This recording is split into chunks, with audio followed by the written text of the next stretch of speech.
የዓለም የተገለሉ መንግስታት ስውር ታሪክ።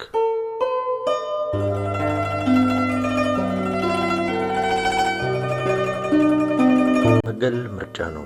አንዳንድ ጊዜ ቀጠናዊ ችግሮች፣ አንዳንድ ጊዜ ባህል ልዩነት፣ አንዳንዴ ቀላል መልክዓ ምድር አመቺ አለመሆን። ነገር ግን የሄርሚት መንግስት ወይም የተዘጋ ማህበረሰብ በመባል ከሚታወቁት ሀገራት ሁሉ በስተጀርባ አንድ የተደበቀ ታሪክ አለ። ተከታታይ ውሳኔዎች፣ የስነ ልቦና ጉዳቶችና መለያየትን የፈጠሩ ወሳኝ ክስተቶች። እነዚህ ታሪኮች የግርግር ማስታወሻዎች ብቻ አይደሉም። አንዳንድ የፕላኔቷን እንቆቅልሽ ቦታዎችን ለመረዳት ዋና ቁልፎች ናቸው። እነርሱን መግለጥ አገርን ብቻ ሳይሆን በብቸኝነት ውስጥ የተገነባውን የዓለም አመለካከትን መረዳት ነው። በዓለም ላይ በጣም ገለልተኛ ወደሆኑት 3 ሀገራቶች እንጓዛለን። የተረሳውን ቃል ኪዳን፣ ምስጢራዊ ቴክኖሎጂን፣ የመካከለኛውን ዘመን ማዕረግ፣ ቀናበረ መርዝና ነጠላ መንገዶቻቸውን የሚገልጸውን ጠቀመኞት ለማሳየት።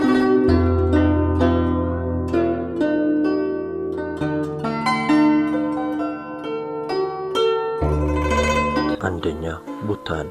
ሆን ተብሎ ሀገርን የማጨለም ሴራና ሳተላይቱ። ቡታን ለብቻው ተነጥሎ ብቻ አልነበረም፣ በጥንቃቄም ጠብቆታል። እና ዋናውን የለውጥ ነጥብ ጦርነት ሳይሆን ንጉሱ በ1999 በቴሌቪዥን ላይ ያሳለፉት አሳሳቢ ውሳኔ ነው። የቡታን አጠቃላይ የፍልስፍና ከፍታ በሰፊ ይታወቃል። ብዙም የማይታወቀው የጥበቃ አጥር አውቆ የተሰራ ነው። እንደ አውሮፓውያን ዘመን አቆጣጠር እስከ 1999 ቡታን ቴሌቪዥን ከሌላቸው ምድር ላይ ካሉ የመጨረሻዎቹ ጥቂት ሀገሮች አንዷ ነበረች። ይህ በቴክኖሎጂ እጦት ሳይሆን የባህል መሸርሸርን ፈርተው በንጉስ ጂግሜ ሲዮንግ ዋንቹንግ ተላለፈ ንጉሳዊ አዋጅ ነው። ክቡሩ ታሪክ ከ1999 ምስረታ በፊት በንጉሳዊ ቤተ መንግስት ውስጥ ያለው ከባድ ምስጢራዊ ክርክር ነው። ንጉሱ በመጨረሻ የፈቀደው ቲቪና ኢንተርኔትን እጅ እንዲሰጥ ሳይሆን እንደ ቁጥጥር የሚደረግበት ሙከራ ነበር። ዓለም አቀፋዊ ባህል በመንፈሳዊ ሁኔታ ተጠናክሯል ብሎ ባመነበት ማህበረሰብ የሚጣራበት ታላቅ ወንፊት።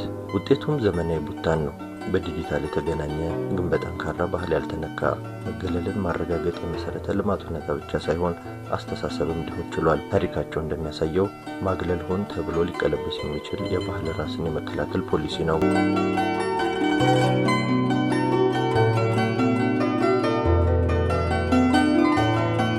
ሁለተኛ፣ የማልታ ሉዓላዊ ወታደራዊ ትዕዛዝ። የህጋዊነት መገለል። የዓለማችን ትንሹ ሉዓላዊ አካል በግድግዳ ወይም በውሃ ተከቦ የተነጠለ አይደለም። ነገር ግን ልዩ ተስፋና የቆረጠ ለራሱ ኋላ ቀር ህጋዊነት ባለው ቁርጠኝነት ነው። በሮም ውስጥ ካሉት 2 ህንፃዎች በስተቀር ምንም አይነት ግዛት የሌለባት የማልታ ትዕዛዝ የመጨረሻው ዲፕሎማሲያዊ መገለል ነው። የተደበቀ ታሪኳ ለዘመናት የፈጀው ሉዓላዊነት ላይ ያለ አገር መግዛት አባዜ ላይ ነው። እንደ አውሮፓውያን አቆጣጠር በ1798 ማልታ በናፖሊዮን ከተሸነፈ በኋላ ህግጋቱ አልጠፉም።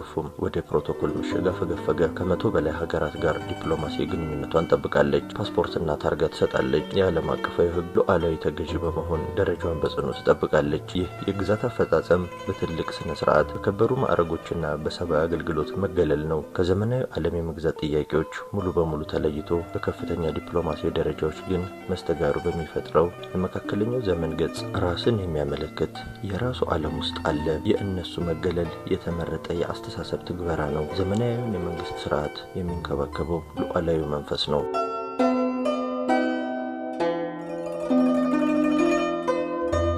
ሶስተኛ፣ ሰሜን ኮሪያ። ያልተሳካው ኢትዮጵያ መገለል። የሰሜን ኮሪያው ጁቼ ርዕዮተ ዓለም የመጨረሻው ራስ በራስ የማግለል ፍልስፍና ነው። ነገር ግን የተደበቀው ታሪክ ይህ የመጀመሪያው ዕቅድ አልነበረም። የኮሚኒስት ዓለምን ለመምራት ከተካሄደው ጨረታ በኋላ መራራ ማጽናኛ ነበር። የሰሜን ኮሪያ መገለል እንደተሰጠ ነው የምናየው። የተደበቀ ታሪክ የሚያሳየው ከውርደት በኋላ ስትራቴጂካዊ ምሰሶ ነበር። በ1950ዎቹ እስከ 60ዎቹ ኪም ኢልሱንግን መገለል አልፈለገም፣ ቀዳሚነትን ፈለገ። በሶቪየት ሪቪዥናሊዝም፣ በቻይና ማኦይዝም ዓለም አቀፉን የኮሚኒስትን ንቅናቄ ለመምራት በዓለም ራሱን እንደ ተዋጊ ንጹህ አማራጭ አድርጎ አስቀምጧል። ይህ በአስደናቂ ሁኔታ አልተሳካም። ዩኤስኤስአር እና ቻይና ከምዕራቡ ዓለም ጋር በመስማማት ሰሜን ኮሪያ ተጋልጦ ተተወ። ጁቼ ወይም ራስን መቻል እንደ ጥንካሬ ሳይሆን እንደ ብሔራዊ ሕክምና ይህንን አስከፊ ቀጠናዊ ውድመትን ምክንያታዊ ለማድረግ ተዘጋጅቷል። ተከትሎ የመጣው ከፍተኛ መገለል፣ ራስን ያለማመን ስሜትን ማዳበር፣ ይህንን ውድቀት እንደ ጀግንነት የተመረጠና ቅዱስ ነገር ጎዳናውን ለመቅረጽ መንገድ ነበር። የተደበቀው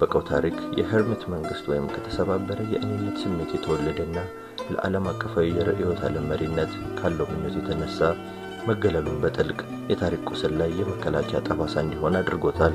ታዲያ አዲስ ነገር አጋልጠናል። ያው መገለል መቼም ባዶነት ብቻ አይደለም፣ የተገነባ እውነታ ነው። የቡታን የባህል ጥበቃ ፕሮጀክት፣ በማልታ ትዕዛዝ ሉዓላዊነት ዲፕሎማሲያዊ ተግባር፣ በሰሜን ኮሪያ ውስጥ በተሰባበረ ምኞት ፍርስራሽ ላይ የተገነባ ስነ ልቦናዊ ምሽግ። እነዚህ የተደበቁ ታሪኮች እያንዳንዳቸው የአገር መገለል በዓለም ላይ ስላለው ቦታ ለራሱ የሚናገር ታሪክ ነው። የዛቻ፣ የንጽህና፣ የግዴታ ወይም የክህደት ታሪክ ነው። እነዚያን ሀገራት ለመረዳት ድንበራቸው ብቻ ሳይሆን እነዚያ ድንበሮች በአእምሯቸው ውስጥ አስፈላጊ ያደረጓቸውን መሰረታዊ ትረካዎች መረዳት ተገቢ ነው። ስለዚህ በምድር ላይ በጣም የተገለሉ ቦታዎች የሚገለጹት በሚያስቀምጡት ነገር አይደለም፣ ነገር ግን በኃይለኛው ብዙ ጊዜ የሚያሰቃዩ በተገነቡባቸውና በውስጣቸው ተጠብቀው በሚቆዩ ታሪኮች እንጂ በዓለም ጸጥ ባሉ ጥጋጥጎች ውስጥ ምን ሌሎች ታሪኮች አሉ? ወደማይታዩት የፕላኔታችን ክምር ታሪኮች መሃል ፈልፍለው ገብተው ለማየትና ለበለጠ አሰሳዎች ሰብስክራይብ ያደርጉና በአስተያየት መጻፊያ ውስጥ ሀሳቡን ያሳውቁን። ይህ ከታሪኮች ጀርባ ያሉ ታሪኮችን የሚገልጥ ማረፊያ ቲዩብ ነው።